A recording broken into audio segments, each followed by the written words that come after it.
body bags where horror lies. Hello and welcome to Body Bags. My name is James, I'm your Sunday night reviewer, and this evening I'll be tackling The Exorcist, the beginning. So this is a Rennie Harlin venture. It's quite an interesting one, this. So maybe this film shouldn't exist. You had Exorcist Dominion by Paul Schrader.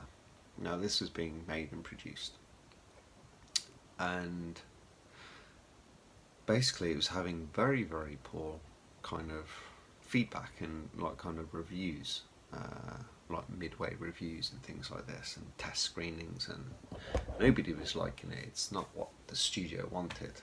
It's very it's not a bad movie, it's kind of quite subtle in its ways, and basically that's not what the studio wanted, and they wanted something more actiony kind of thing, and who better to get for that than Rennie Harlin.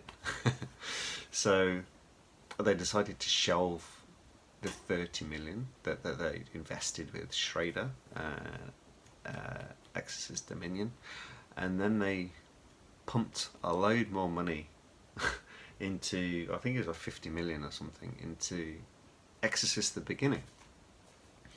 So like I said, so Rennie Harlin took this project. They wanted more action involved. It didn't really use too much of the original footage. He had his own kind of vision for what he wanted, and so yeah, they pretty much reshot everything. It's I think they use the same cinematographer. They use pretty much most of the same cast, not all the same, but like most of the main I think are the same. I think the Doctor, I think maybe she changed actually, and her part changed a little bit, but Father Merrin, so Stellan Skarsgård, like he's still the same.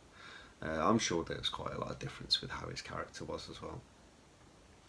But it's interesting that they did that. There's like, they panicked so much, and they kind of maybe rushed this one through a little bit. It does feel like kind of rushed, but well we follow Father Merrin. It's after the atrocities of World War II and the things that he kind of saw and went through. He's now no longer a man of the cloth. He's just an archaeologist. We kind of know how this goes, but anyway, he's seconded, kind of requested to work on this one dig. So it takes us to the continent of Africa, and an almost pristine church has been found, buried. But what the really confusion around this is that it's Christian church, and it predates Christianity in Africa by like 1,000 years. So there's something very strange. They know that something's weird here. The higher powers that are requesting that he works on this, and they actually give him like a leather representation of what they want him to find. Oh, and I'm completely blanking on the name now. It's the small rock that you see at the start of The Exorcist, the original. No, like the devil rock, the face. I cannot remember the name of it now. Sorry. But anyway, it's that they want found. So he goes to Africa, and yeah, all the workers there, they're refusing. They're digging it out, but they're refusing to go inside. So he's there. There's a priest there. These are our main characters, like the priest companion, and like the doctor, the female doctor. You can see how the studio it was with this. They kind of tinged it with love interest. It's like, didn't need that at all, but this is what happens when you have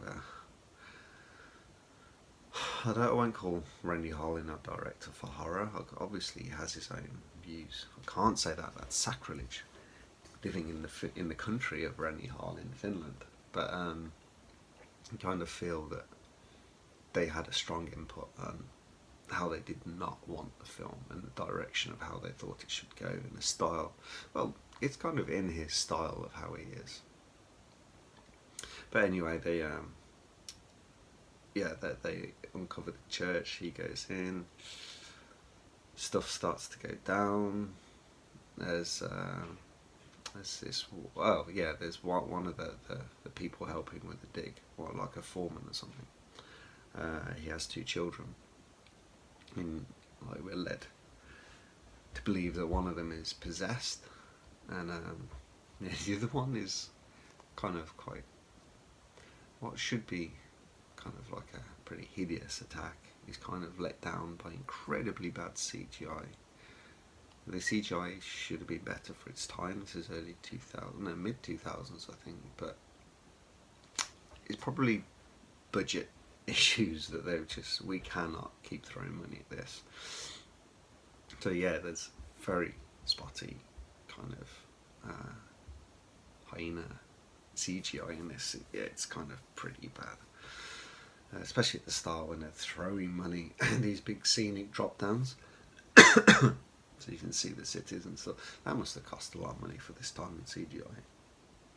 But anyway, yeah, so we have this happen, and so the one is basically torn apart. The other one kind of collapses, and you believe that he's possessed. A few spoilers in this, by the way. And so the doctor's trying to help him. The dad doesn't know what to do. He's getting like voodoo kind of African witch doctors to perform things on him. Stuff goes very bad for them.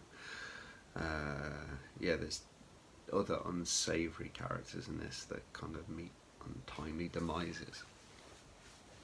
And yeah, it just gets from bad to worse. It's like the dig isn't going well, so the military is sent in, and then it's kind of this where your big action thing kind of goes awry. It's like that the natives are fighting the military, but as you see in the scene, it's like an evil is taking over. They're fighting in this on the well, they're in the area basically, and the evil is going through them, and they're fighting. But you see them actually killing each other. So it's kind of throughout this. There's some quite strong imagery. It's like with Father Merrin in the past, and it's the World War II section. It's like with the Nazis and the executions and that. It's some good looking scenes. The star is kind of super right at the start. It's very, very CGI, but it's kind of quite cool, the idea of what it is. It's like I can't remember the time period, but it's many, it's like 1,000 years before or something. It's like this priest is walking through this battlefield, and it's this death everywhere, dead bodies everywhere. This little stone artifact has been held by one of them, and then you're zooming out and you have all these crosses with people hanging upside down, which actually turns into something that you see inside the church as well. There's the cross has been ripped out and hung upside down with a chain. There's some really nice imagery in this, actually. I know Dominion in the beginning get a lot of hate, but there's definite. It's good to see in both of them, I would say, definitely. I find them fairly enjoyable. Anyway, it's building and building, and it turns into almost a bit of an action fight between the possessed and Father Merrin. That's kind of all I'll go into it. I think it's like I said, it has its flaws, but kind of you strip it down, it's a very simplistic story, but it kind of it goes along on a kind of fairly nice pace. Yeah, there's plenty going on. There's good acting with this. That's a good thing. Ignore the CGI and stuff like that. Kind of where it is, what's going on, like what's happening to the characters. It's an interesting film. It's nowhere near on the level of the first, unlike the third as well. But hey ho, it's kind of what you get with studio interference, studio panicking about they carefully choose the director that they want, choose the team that they want, give this team the money, suddenly don't have kind of faith in the team, stop it, throw money at someone else to do something rather quickly and rushed. It's not going to be good, is it? And actually Dominion, they were given some money at the end, and that was actually released after, I think it was the year after the beginning was released. That's the thing, I think it did make some money at the beginning. But not too much money, probably when you're figuring the marketing and things like that. I think it's around the $80 million mark, but it's like 50 or something it's cost to make it. So yeah, probably made a loss in the end. But not as much as the other one. I think it had a very limited theatrical run and a couple of $100,000 or something, when it's 30 million thrown at that one. So overall, a big loss for the studio. But anyway, that's the kind of the little mess of where we're at with those two films, and especially the beginning is what I was watching. I haven't watched Dominion for a while. I think I will get to it at some point. I kind of like to watch these all in a row. I do need to pick up The Exorcist 3 because it's just the theatrical on this. I need the extra cut, I think. I think Arrow and Scream Factory have that, so I'll check out some Black Friday. But anyway, I hope you enjoyed this review. That's the end of our theme week, and we're starting December soon, so let's all get in a festive spirit. And I'll catch you guys next week. Thank you. Bye bye.